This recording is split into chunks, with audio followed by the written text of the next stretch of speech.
Olá, queridos, tudo bem? Gostaria hoje de trazer uma breve meditação em cima do texto de João, capítulo 8, versículo 32, onde diz: "E conhecereis a verdade, e a verdade vos libertará." Essa palavra tem sido muito conhecida em nossos dias, porque tem sido uma frase utilizada constantemente pelo atual governo, e por isso, e portanto, popularizada. E nós queremos então falar sobre o contexto no qual o próprio Senhor Jesus nos transmite essa mensagem, que conhecendo a verdade, nós podemos então ser livres. A pior prisão que nós podemos enfrentar, ou a pior prisão que pode existir, é aquela que nós não conseguimos ver e, portanto, nós não buscamos nos libertar dela.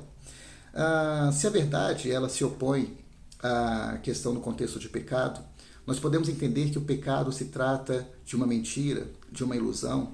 E isso se torna claro quando nós vemos que muitas pessoas que vivem na prática do pecado se sentem muitas vezes diante de um contexto de vantagem.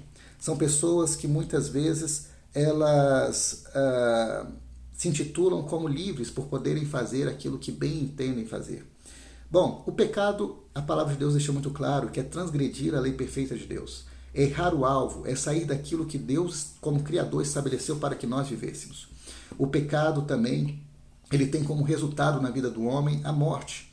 E a morte, ela está tanto inserida no contexto de morte física, pois a entrada do pecado ao mundo trouxe ao homem essa realidade da deteriorização, o fato de nós envelhecermos, de nós morrermos. Tudo isso tem a ver com a realidade do pecado. A Bíblia nos fala que o Senhor colocou a eternidade no coração do homem. E o grande fato de nós morrermos é porque um dia o pecado entrou no mundo. O pecado também, ele nos afastou de Deus. E isso, por si só, já é uma tremenda condenação que é trazida na vida do homem.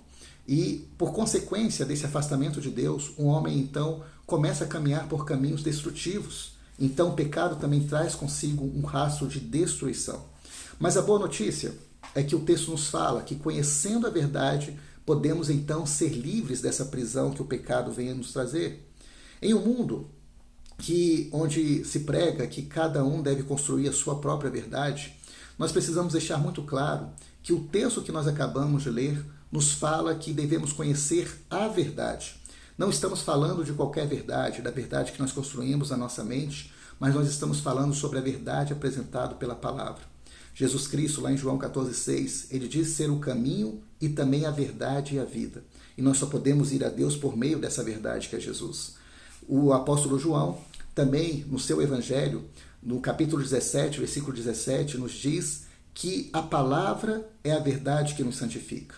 A palavra, a Bíblia Sagrada, nela estão colocadas todas as verdades reveladas pelo próprio Senhor Jesus. Deus falou por muitas vezes, de muitas maneiras, e nos últimos dias falou por meio de Jesus Cristo, e nós vemos a sua mensagem estampada em toda a Bíblia Sagrada. Diante do conhecimento dessa palavra, o que eu desejo é que todos nós possamos hoje abraçar a verdade e vivermos diante de um contexto de liberdade, nos livrando de toda a condenação que o pecado tem trazido na vida do homem. Diante disso, eu quero que todos nós entendamos que o Senhor tem nos chamado para vivermos diante de um contexto de liberdade. Liberdade essa que não significa fazer o que nós bem entendemos, mas a verdade que nos liberta para fazermos aquilo que é certo, aquilo que Deus nos criou para fazer e da forma como o Senhor nos criou para viver. Que diante dessa mensagem Deus possa falar a sua vida e que você possa viver como uma pessoa livre em Cristo Jesus. Um grande abraço, fique na paz de Cristo Jesus, é o que eu desejo. Tchau, tchau.